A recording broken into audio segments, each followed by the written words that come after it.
Ladies and gentlemen, what's good? My name is Bobby Plays. I'm a Call of Duty mobile content creator, and I am honored to be here on the official Call of Duty mobile channel, giving you guys some tips and tricks on how to play Hardpoint, and maybe even some advanced tips and tricks for those of you who have a general idea of how to play the game, but might be looking to improve even more, especially with Stage 2 coming to a close and Stage 3 on the way. Your strategy is going to be more and more important. If you guys enjoy the video, please do me a huge favor. Make sure to drop a like down below so that Call of Duty Mobile knows that they should bring me back. Make sure to subscribe to the squad if you guys haven't already. Without any more talking, we're going to go ahead and hop into the action.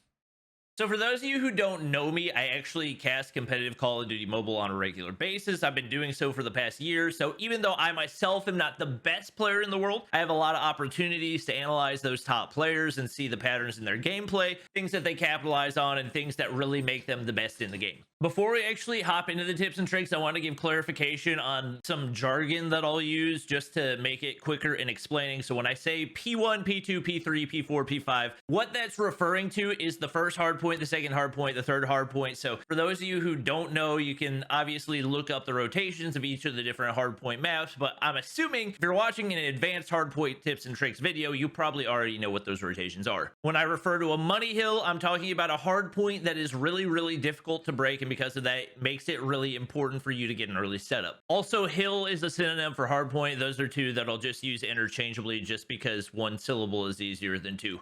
For each of these tips, I'm going to be giving you guys some examples from some of the most dominant hardpoint maps, especially now that we have map voting in Call of Duty Mobile. This is going to be even more important because these tend to be the maps that get picked the most often. As you guys are going to see right here, we do have raid, in case you couldn't tell. This is going to be the ADOM side. This is a CDOM side. This is going to be ring. This is pool side, basketball court, and we'll call this the mid courtyard area. The first mistake that a lot of people make whenever it comes to playing hardpoint is sending all 5 people onto the hardpoint. Now, I know initially this sounds like a good idea because in an ideal world, you would just want everybody to be there to give you the best chance of everybody staying alive, getting the most time on the hill. But in a meta where thermites really dominate, and really 2 thermites could very easily take out 5 players, it's very risky to play like that. That puts a ton of pressure on the people on the hill and also makes it so that people on flanks have an easier opportunity to get kills and get the break. On a map like Raid, there's super important hold points that you actually want to make sure that you have in order to make holding that first hard point more easy. So this little building right here is called Laundry. That's actually one of the most important buildings on the entire Raid map because it overlooks so much of not only the hardpoint area, but also if you're playing a game of domination, it allows you to hold map control from there as well, and also makes it so that you have an easier avenue to make a rotation on over to P2, which is going to be over here in kitchen. There's also a nice little head glitch that you're going to have right by this little stand. So if you overlook that, you can see a pretty good amount of area down here, and that'll allow your teammates to make that rotation into kitchen while you hold down the angle for them. So tip number 1, make sure you don't stack everybody on the point. Make sure that you have people pushing for those important hold points so that you can make those easy rotations.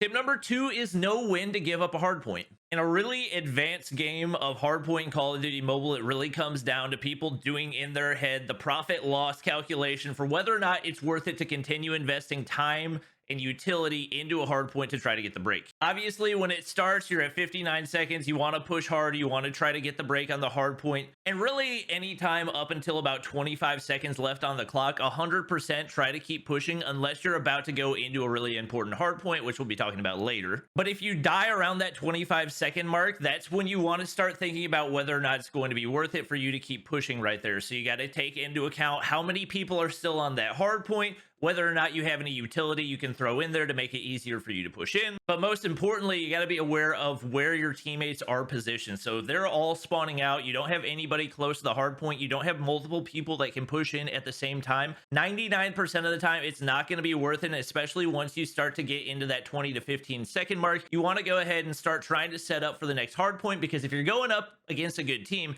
they're probably going to be having the same thought process as well.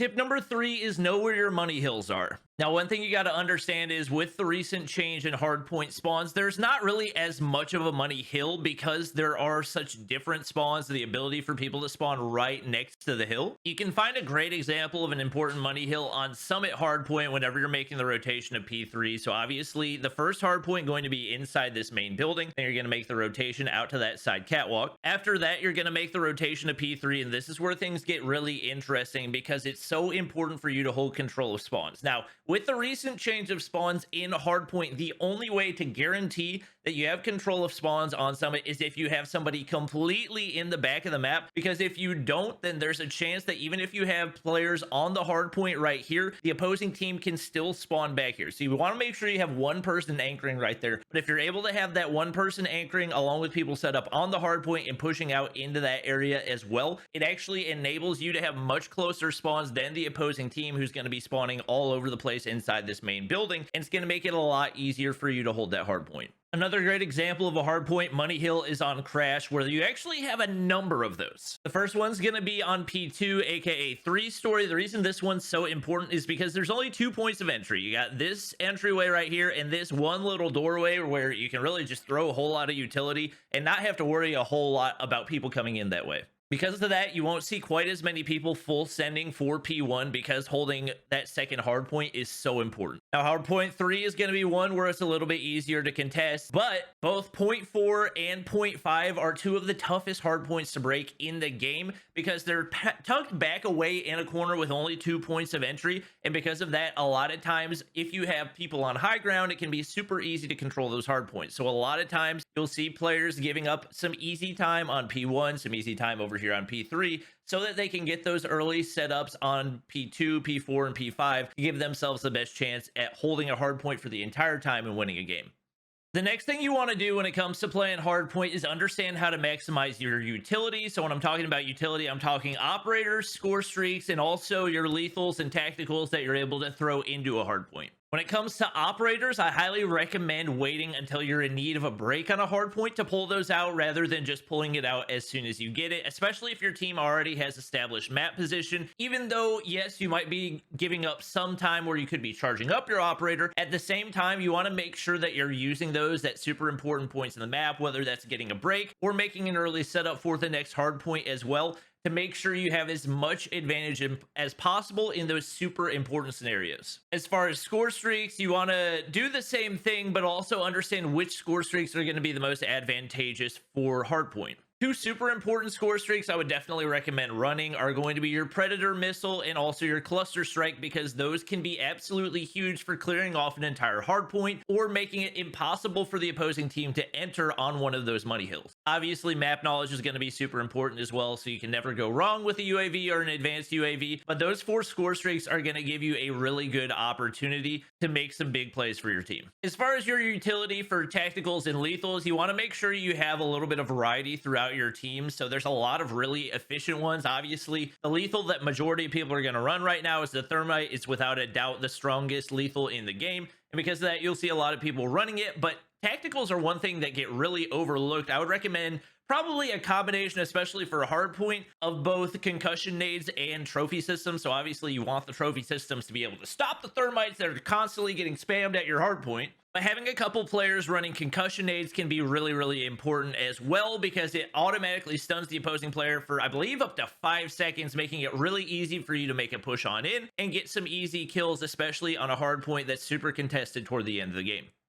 Our final tip, and one of the most important things, but also one of the most difficult things to do in a game of Hardpoint, is understanding how to chain hardpoints together. So for this example, we're going to be using firing range, because it's actually one of the easiest hardpoint maps to do this on. And if you actually learn how to master this, it'll enable you to make crazy comebacks, even in scenarios where it normally wouldn't have been able to happen, especially in a game mode like Domination, where things can get lopsided really fast and it's difficult to turn around. Because of the beauty of Hardpoint, if your fundamentals are good, you have the opportunity to use this to make crazy comebacks. When I say chaining hardpoints together, what I mean by that is getting multiple consecutive hardpoints where your team gets most of, if not all of the time on the hill, which allows you to cover huge gaps. If you think about the fact that there's 60 seconds on a hard point, your team can be down by 100 points, but if you get 2 consecutive hard points where you get all the time, that's immediately going to be 120 points for you. Just like that, you're back in the lead. But obviously that is easier said than done, so you have to take into account the distance between 2 hard points and whether or not it's going to be possible for you to chain those together.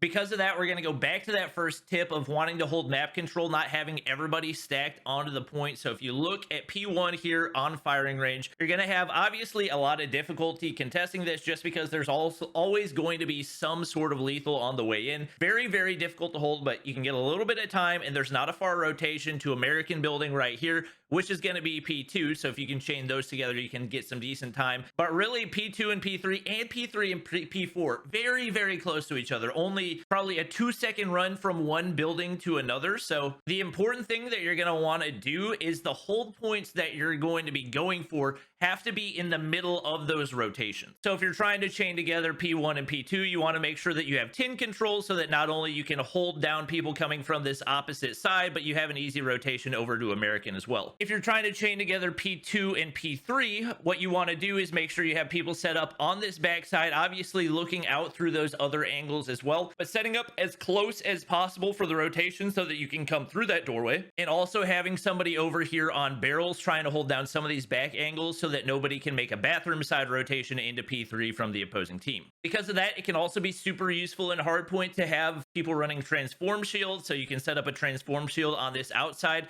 and that makes this P3 point one of the toughest to break in the game as well, because there's only 2 points of entry, and if you have really good map control on top of some solid utility, it can be untouchable. Obviously, rotation from P3 to P4, pretty self-explanatory as well. You want to try to start taking wood control about 15 seconds before the hard points ending so that you can have people setting up, and if you can chain those together, it's pretty much game over.